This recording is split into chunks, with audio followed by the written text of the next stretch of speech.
Hello guys, I'm the Sneezing Monkey and this is my Hitman Absolution review. If you're watching this, you're probably in the position of thinking, should I get the game or not? Maybe you've seen an offer or something.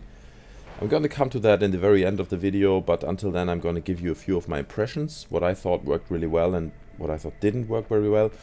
I'm a big Hitman fan, I've played all the games that came out in the past, and to be honest, I loved all of them. A lot of people already had problems with like Blood Money, the latest one that came out in 2006, but to be honest, I loved it. I thought it was a really good game. Funny enough, now I'm choking this guy and I forgot to press Q. I don't remember why, but it just takes forever and we're kind of cuddling away there and I'm hugging him.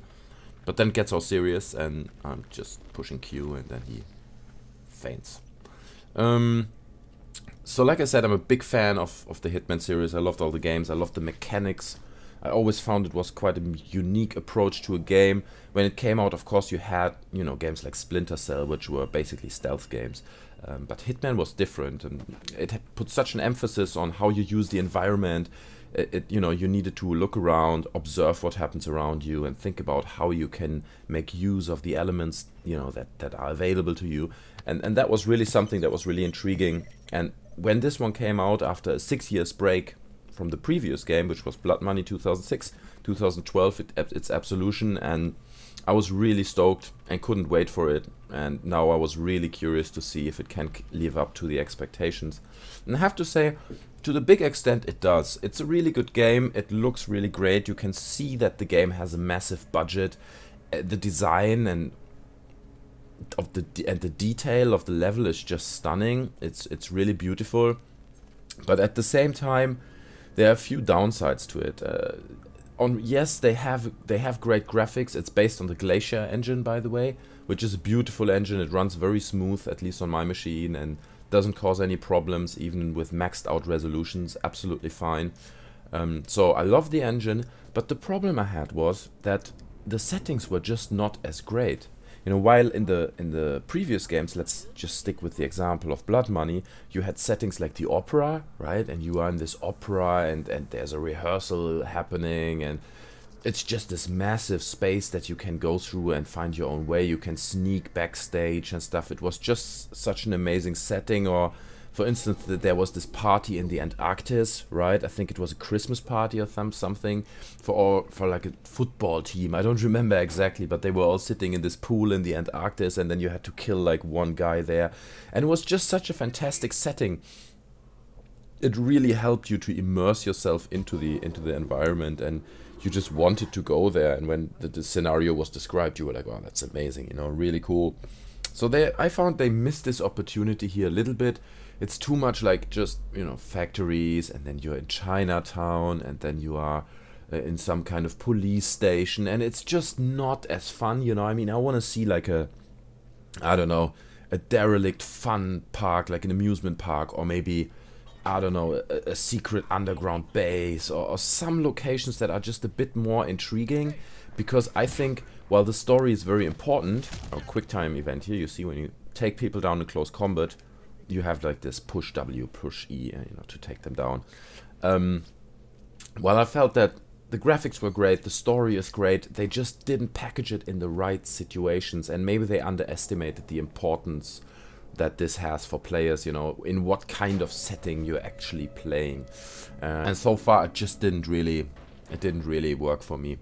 Now I'm actually taking this keycard that's on this table and going back to this secret room that I've seen earlier. That's something that I loved as well.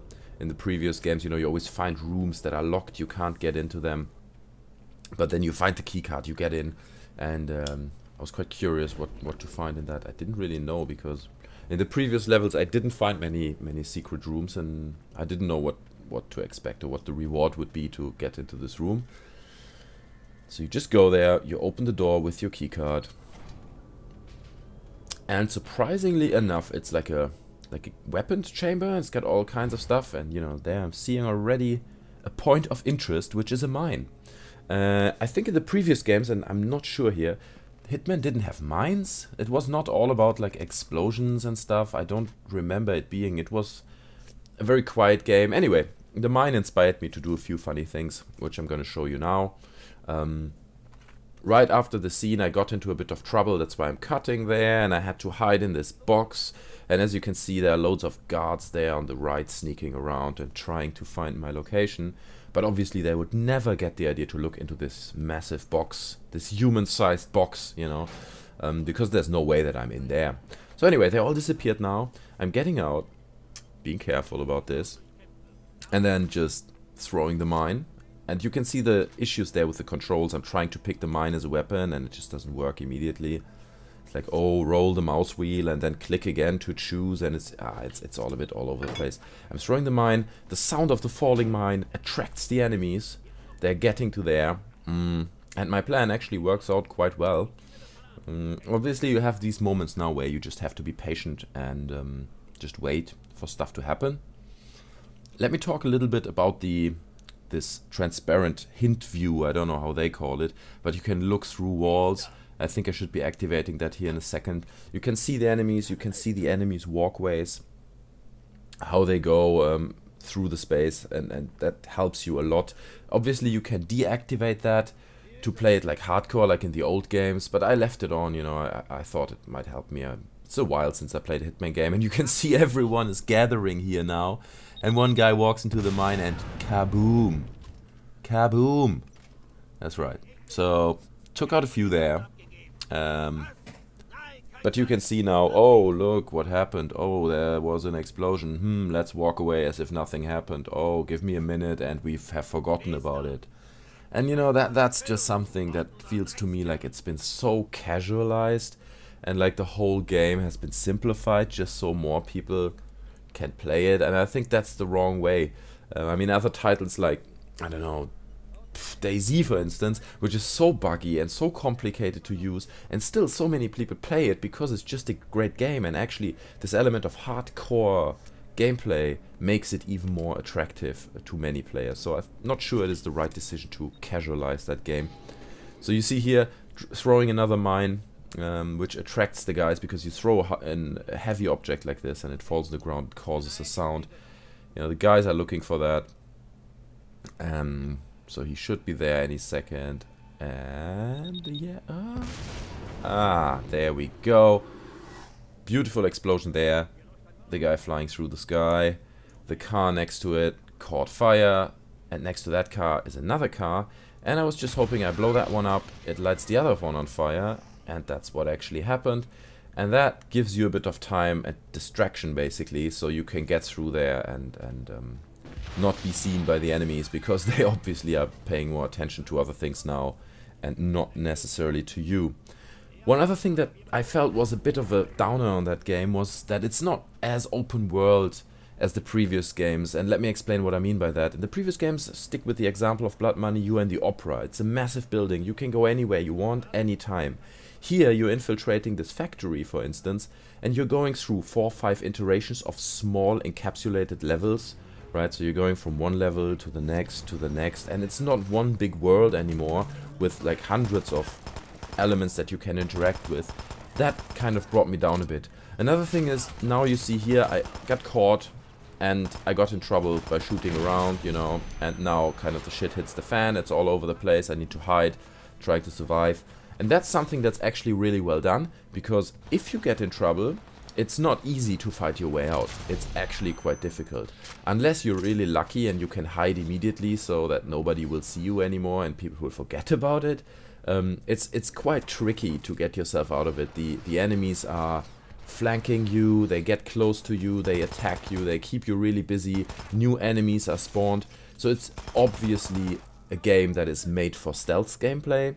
As soon as you start shooting, you easily lose control and you won't achieve your goals. And you basically can start from the latest save point. Another thing I want to talk about is the engine. I'm always very important in always very interested in game engines and what engines games are programmed on. This particular one is made with the Glacier engine, if I'm not mistaken, which is an IO Interactive in-house engine. I think it looks great. It runs very smooth. It's a great engine. It didn't cause any problems with my machine. It runs in max detail and max resolution perfectly smooth. No problem there at all. So I can only recommend that. The Glacier engine is really nice. The game is very cinematic. That's another element. Like, you've just seen it there. You have the shootout, you know, when something explodes, it immediately gets into slow motion and you can see all the detail. And it's just very, very pretty. It's a very pretty game. But all this is really overshadowed by this lack of exciting locations, you know. That's just something that for me is such a big part of the Hitman franchise. And here they just didn't hit that nail on the head. The gameplay is fine, it looks great, the design, but please guys, next time just make sure you have really lovely settings. And I think I'm gonna give you another example here in a second of what I'm talking about. I'm sneaking through that corridor here now, trying not to be seen, you know, thinking to hide. There's a bit of a panic moment there, but then I'm going all the way back. You can always push the control button if you don't want to be seen. You sneak right next to enemies and they don't see you because, you know, you're in some kind of hidden mode or something, whatever it is. He puts his hand to his head and then nobody sees him. So all this makes the game a little bit less challenging, I want to say. And that is a real shame because I was really hoping that it would be a game that really is difficult to play, needs time to observe the environment. But this game is actually really forgiving. You make a mistake, you hide 2 minutes, and that's it. And that's, don't know, if that's something that you like, that's great. But for me, it was a bit of a downside. So I'm trying to sneak my way to that one particular door here now. First, I need to switch off these security computers. What I'm doing here now. And then I think I'm taking out that guy. Does that make sense? The other guy's gonna see that, right? If you see him in the background there. He's gonna see that. There you can see the door, I think, where I need to go. And it's a bit of about waiting as well, you know. Patience is rewarding when you play Hitman. It's one of the things that I actually liked very much. So taking him out, taking him for a little cuddle right there. But he fades out really quickly. I'm not sure I'm moving him away or something. Just leave him there. Maybe move him a bit to the side, right? So he's not seen by everyone immediately. So coming to my summarization of this review, I think Hitman Absolution is absolutely worth your money. If you are a fan of the franchise, you played the previous games, you kind of know what to expect. It's a slightly more casual interpretation of the previous games, so be prepared for that. But if you see it on an offer somewhere for 10, 15, 20 quid, definitely get it. It's definitely worth your money. It's gonna give you a great, I don't know, 8 to 10, maybe 15 hours of gameplay. I don't think there's a multiplayer to this, but nonetheless, it's a great game. It's definitely worth your money. You see, I'm opening this door now. Actually, I'm cutting, and you go through it, and where do you get?